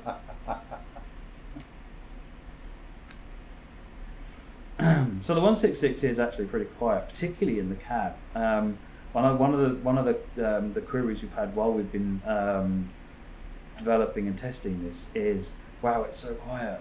But we looked at cab recordings, so we actually, all the sounds for the 166, the sounds we've got here, have come from the real thing. We've gone out, done recordings from them, and certainly in the cab, you just can't hear anything. You can sort of hear the track running noises, you can feel the track, but the engine, barely hear it. Outside, if you get three, you should be able to hear it. That's one of the things I found really actually quite surprising. Because when you're in the passenger seat, you do hear a little bit of the engine, but you just, in the cab, you can't hear anything. No. It's so quiet. It's really surprising. It's not like the HST where you got a great engine sat right behind you, pounding away. Yeah. So we've had a question, can you get a chair closer to the window? You can. There's a little bit of a trick to it. So if you look up, Steve, above the chair, and then look slowly down until it pops into the, that's it, now press E. That's it. So all the chairs are accessible. Some of them require, because it's you're trying to, there's overlapping collision volumes for each of the chairs, so it's going to be a little bit difficult to get into some of them. But you get the hang of it, they're all available. It is a little bit tricky at first, but once you get the hang of it, it's kind of like second nature. You can really find it easier to get in and out of seats. I prefer the ones that you sit further away because you don't feel like you've got your face up against the glass. Yeah. Whereas I'm the other way around. I like to have my face up against the glass. Literally, for real. So this is West Race.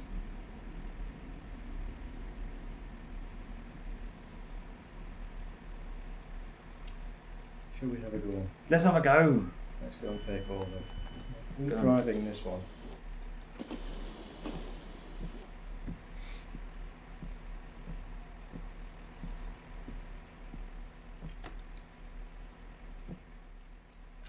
If the train is stationary, you can take it over.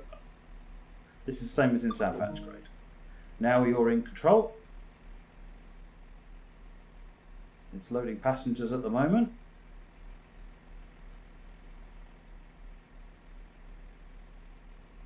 Shall we make sure the saloon lighting is on? It should be.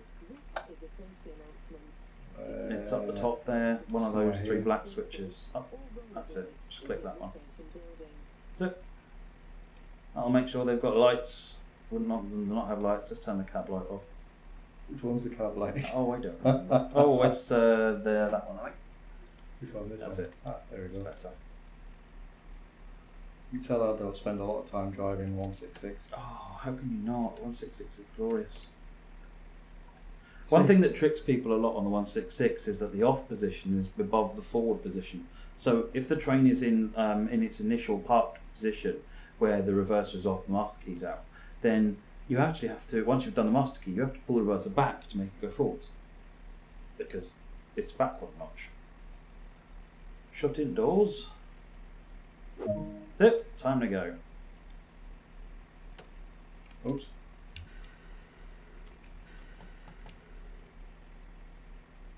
So we've got to be at Slough for 12 minutes past.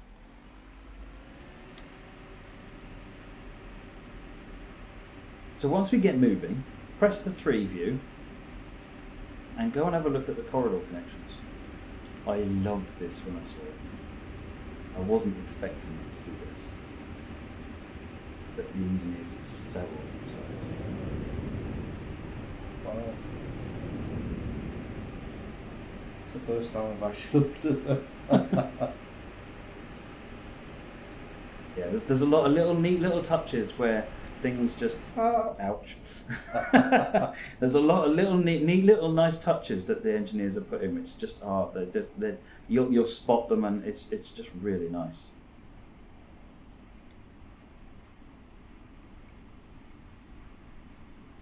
So this must be the first time these have actually been connected. So I don't think I've ever seen that before in any trains that the gangways are actually connected. Yeah. The Mark IIIs are all connected up as well.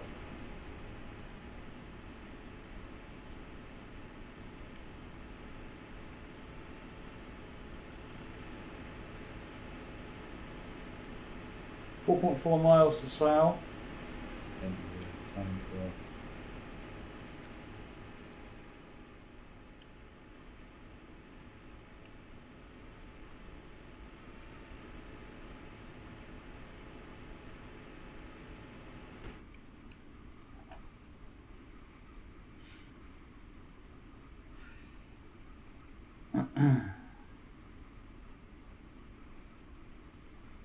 Just trying to think. There's the couple and non-couple buttons that you can use if you want to join in split services. You've got all the door operation controls, horn, master key, throttle, brake. You've got brake hold as well. So although this route really doesn't need it because it's generally quite flat, if you look down at the throttle, you'll notice that red button that's hanging out the top there. So if you press the apostrophe key, then okay, so it's not going to do it because it's not in brake. But what happens is that if you want to do a hill start, you press and hold the brake hold key, pull it into like notch 1 or notch 2, wait for the engine revs to come up. Then when you release the brake hold key, release the brakes, and then you'd be straight onto power because the engine's already revved up. So if you so you can do that. So even though this is a combined handle, so you'd only use the A and the D key to operate the throttle and the brakes actually, because it's one lever. You use the brake apply key, the apostrophe key, if you press and hold that, and then you move it out of brake into throttle, then the brakes will remain applied until you release that brake key.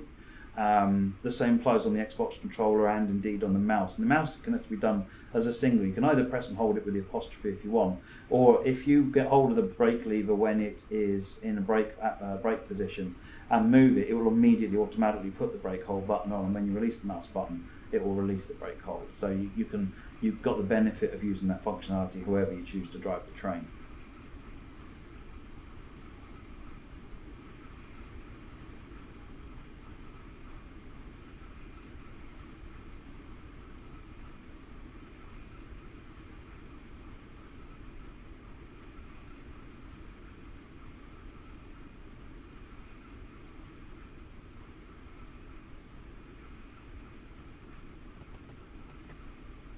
Pixelated faces, yes, the AWS is pretty loud when it's turned on. We've done that already though, and we failed. So, you want to do a passing? Do you use the 8 camera and shoot up ahead? Or are you stopping for a light or something? Oh, stopping at Slough, aren't we? We're not far away from. David, so AWS, TPWS and DSD are off by default. So David 45555, and then you can turn them on. So in this unit there are fuses, there's switches on the back wall that turn that functionality on. The DRA is actually the fuse for it is defaulted to on. There's also an override isolation switch underneath it you can see there, and then you've got the DRA itself, and all that functionality works. Start braking way too soon. Half a mile to go, yeah. I really enjoy driving this unit because you feel like you've got a lot of control over it. It's quite nippy to accelerate and it's quite nippy to brake as well.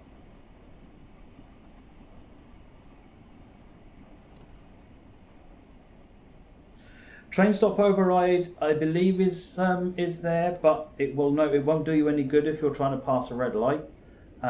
Because you'll get thrown out of the game for passing a red light. But if you'll go over a TSS, an OSS, then the override should prevent the brakes coming on.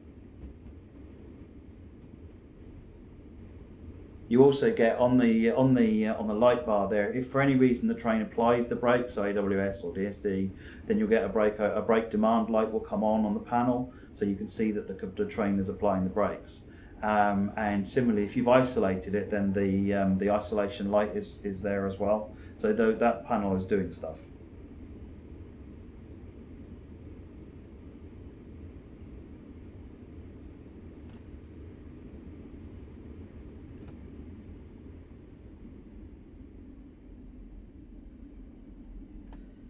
Steve's actually got the HUD for the speed limit turned off. So if you press Control 4 a couple of times, there you go. So that's the next signal, next speed limit for those that want it. The stopping marks that it's actually pointing you down to are. We had a request to look at passengers. Can we have a look outside?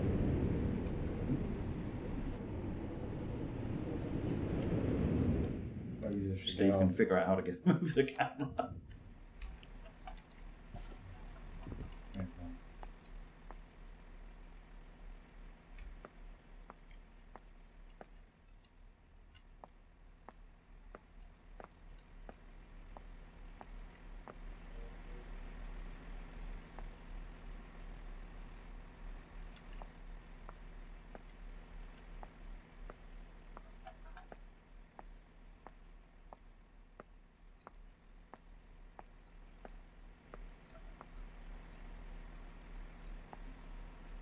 Oh, we've just added a route map. You've found a collectible. Ooh. Wow. That's the first one I've actually found.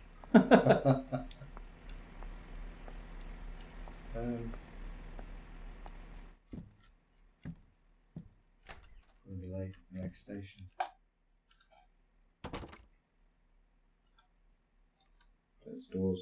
We'll do one more station and then we'll. I think that just about wraps it up.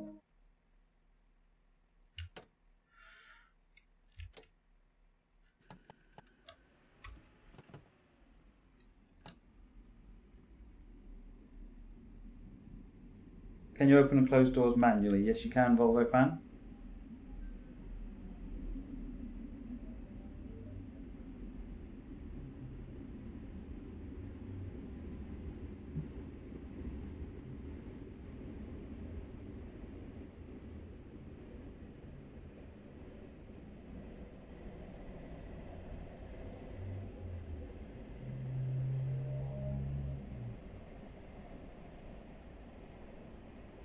Train track trav, yes, we looked at the 66 earlier on. We did a bit with that.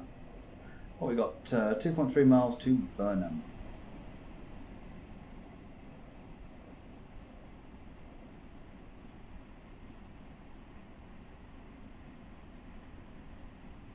Should we get an external sound so we can hear the external sounds of the 166? Because it's quite a different beast outside.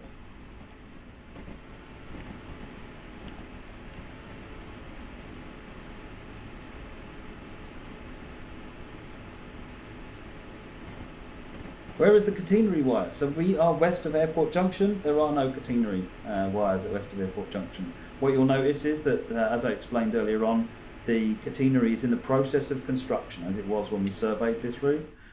So that's the way that we've modelled it. So you're west of Airport Junction. There's no wires. There's just all the gantries got in the process of being built at various stages of being built.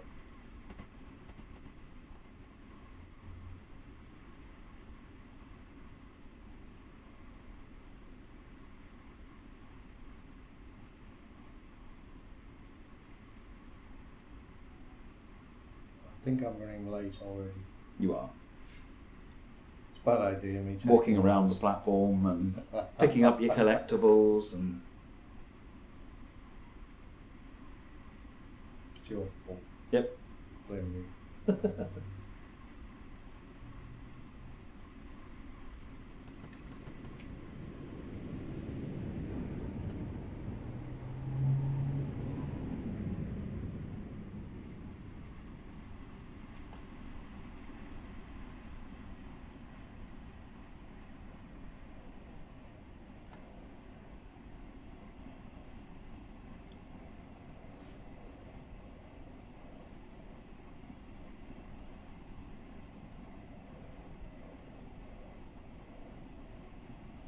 To learn again. Yep.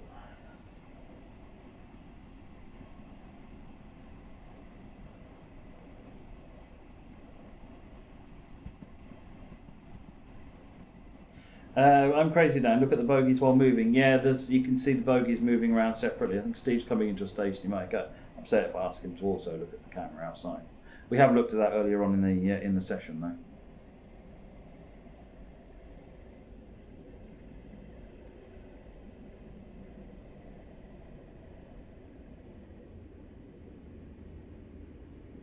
Just to confuse, this is one of the few stations where on the westbound run you use the right-hand doors.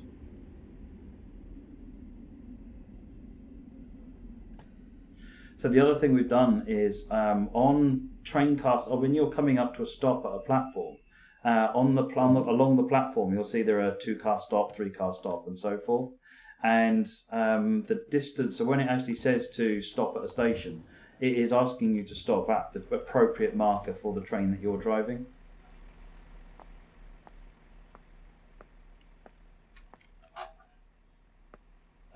Dan, is there AI on the branches? Yes, you'll see 166s going in and out, and in fact, you can do this. You can drive the service that takes them out of the depot, say down to Maidenhead, and then an AI will then run it up the branch and bring it back again throughout the day.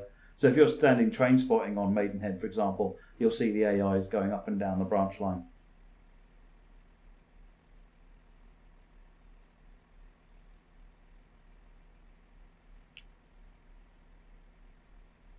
I think we've covered everything we wanted to cover. That's everything. Yeah, I think so. Should we do a giveaway? You want to give it away? We should do a giveaway. You want to give it? All right, fair enough. Let's do a giveaway. Right, is Jay managing that, or do I need to set that up? Organisation. I think Jay's not here. Right, hold on a minute, folks. Let me get myself organised and sort you out a giveaway.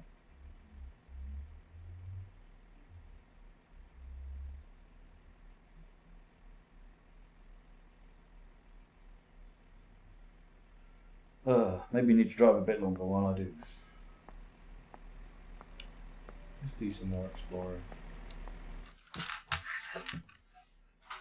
I'm going to sit on the train and pretend I wasn't driving.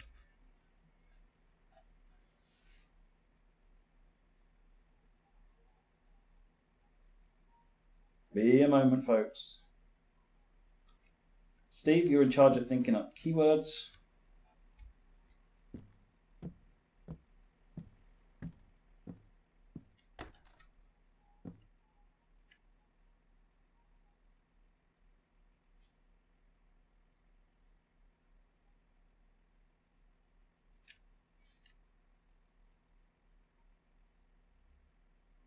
Right. Now I don't have the password to the Dovetail account, so I'm logged in as my personal account. So that's why you'll be seeing messages from me personally on the chat. Right, so keyword. So really easy one to start off with. GWR. Oh, how do you spell that? GWR. Okay. Oh, I misspelled it. Right. Casing does not matter. The giveaway has been set. The keyword is GWR. And you are in. Go for it, folks. If you can't figure out how I spell it, it's there.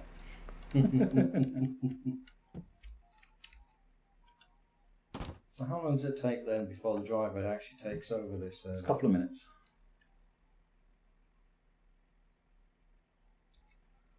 Right, I'm just going to give that another 60 seconds, folks. So if you're going to win it, you need to type GWR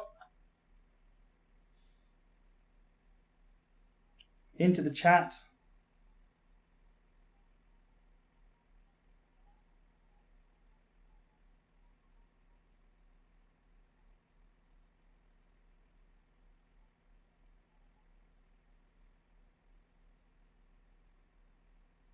Wise Writers UK says, thanks for finishing at Burnham. He was born there. Oh, Awesome.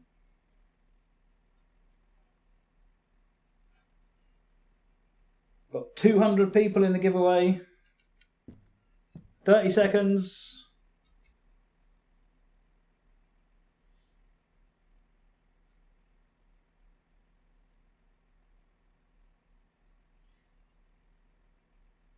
Monroe MCS 98 types in LMS. Zach the Boss says VTEC.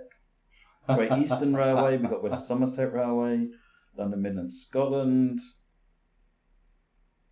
Nice. GWR, folks, if you want to win. Well, if you want a chance of winning, anyway. Anyway, here we go. Rolling it. And Dan 29F11987. Congratulations, Dan. You're the first winner. Let me just make a note of your name. Dan. Jay, can you make a note as well? 29F11987. Right, okay. So, let us do another keyword. What keyword shall we do now? Let's do shed. Shed. After the Class 66. Shed. Awesome idea. Right, shed, folks. It's the nickname of the Class 66.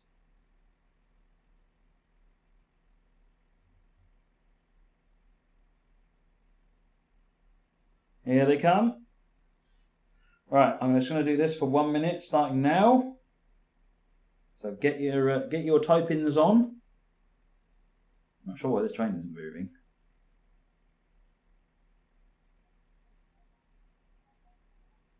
It hasn't been that long since they left. The OMR garden shed.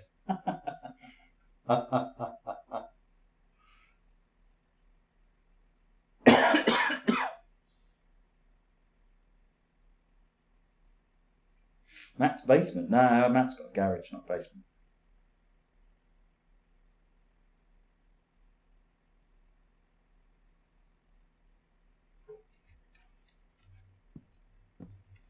Maybe you need to lock the doors before the AI train will take over. Oops.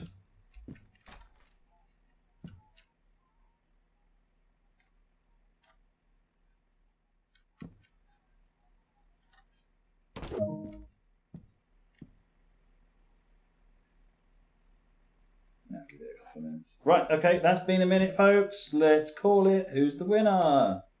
InstaSim. Congratulations, InstaSim. Well done. Right, okay. Right, we're going to do another one? The last one. The last one, okay. And what is the last one? Green. Green. Let's go with green. As in signal. Green signal, green Great Western Railway, Yes. green seats, green grass of home. I'm taking this too far now. Right, let me set the timer on this one for a minute. Okay, we've got that for another minute now. Type green. No, not red. Or neon. No one's typing pink. What's going on? Where's all the pinks? Crimson Lake. There's no chocolate custards coming up. Chocolate and custard? Chocolate and cream. Yeah, we're getting some pink now. There we go. Pink, oh, go on then. I know chocolate and cream. You should know by now I don't know what I'm talking about half the time.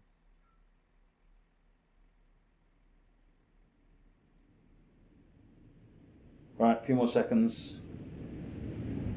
Few more seconds. There we go.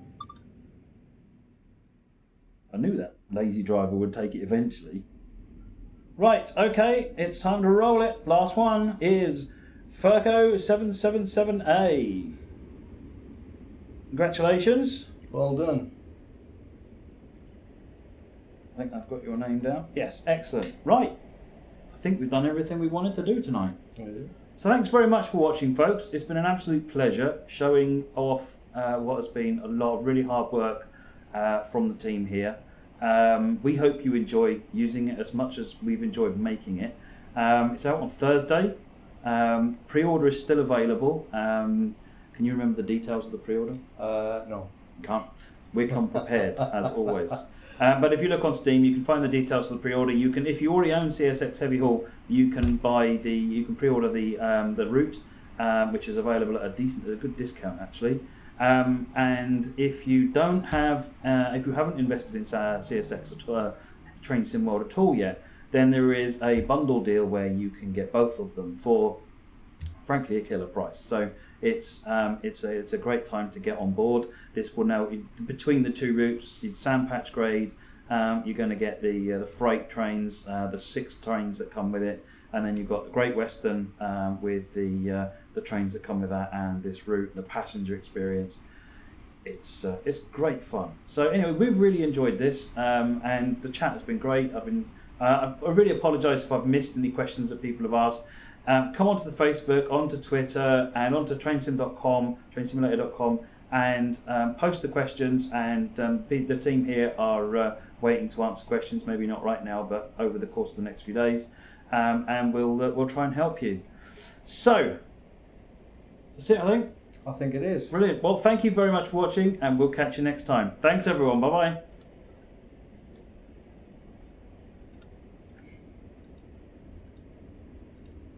Got there.